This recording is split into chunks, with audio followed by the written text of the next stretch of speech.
ನನ್ನ ಆತ್ಮದಲ್ಲಿರುವ ಕಾಮಜಾಲೆಯನ್ನು ತಣ್ಣೀರಿಳಿಸಿ ಬಿಟ್ಟಿಯ ಮಗನ.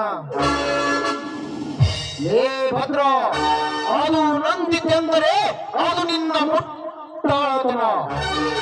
ಲೇ ಭದ್ರ,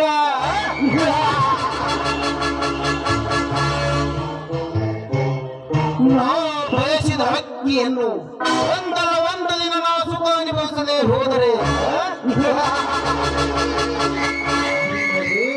ನಿನ್ನತ್ತಿಗೆ ಲತ ಲತ ಲತ ಲತೆಯಂತೆ ಒರೆಯುವ ಸೂರ ಸೂರವೇ